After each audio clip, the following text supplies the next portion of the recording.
In this video, we're going to be talking about how to solve equations using fractions. Excuse me. So normally you would do the same thing, right? You would do additive inverse, multiplicative inverse. So for instance, if I wanted to solve for x here, I'm going to subtract 5/6 on both sides. 5/6 cancels out and I'm left with x equals. Now, here you have to remember how to solve fractions, right?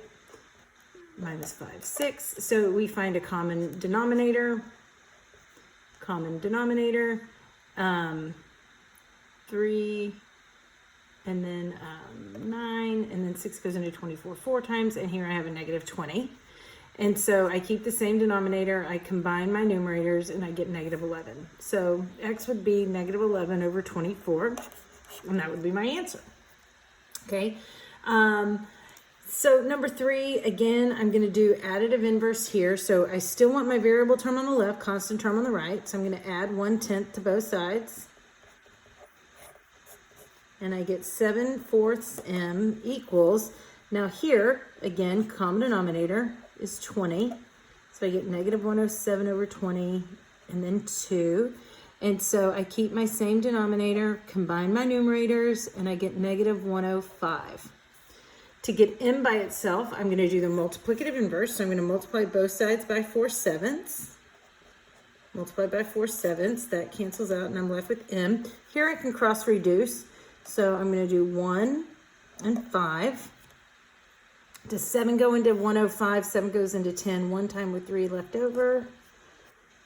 Yes, so 7 goes into 10. 1 time with 3 left over. And then 7 goes into 35 5 times. So when I multiply straight across, I get negative 15 over 5, which is 3, negative 3. So on these, it's still the same. You additive inverse and then multiplicative inverse, so that doesn't change. The only difference is you're dealing with fractions. So you just remember your rules for fractions. However, there is an easier way, and I'm going to show you that way. And we're going to talk about clearing the fraction out. So if you look at number 5, watch what happens if I multiply everything by the least common denominator. Now remember what least common denominator means. It means what number does all of these go into? And 7. 7 would go into them. And remember at the beginning of the year and all throughout the year, I said you need to be able to do this in your head when you multiply. So if you multiplied everything by 7, your 7 cancels out, leaves you with 13x.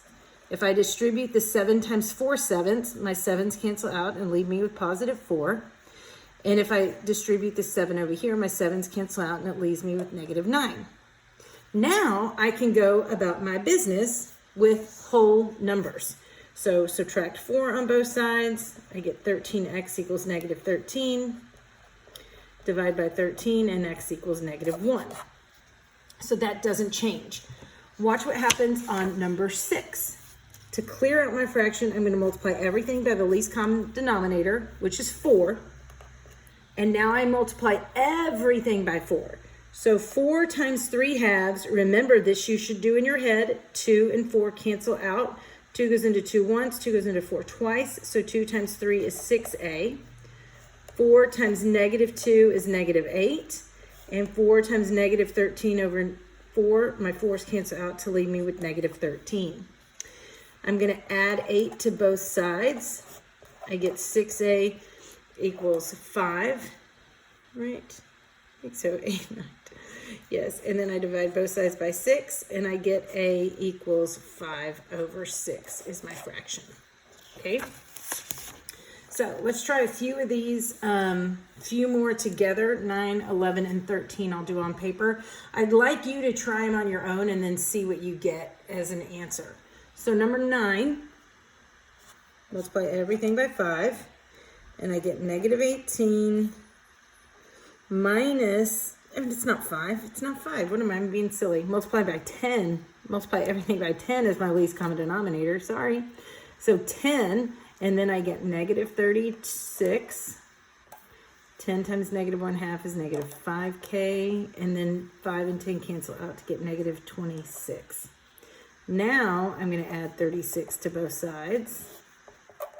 Negative 5k equals 10. Separate them by division, and k equals negative 2.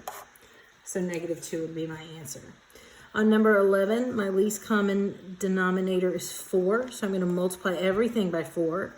And I get 4r plus 1 equals negative 6 plus 2r.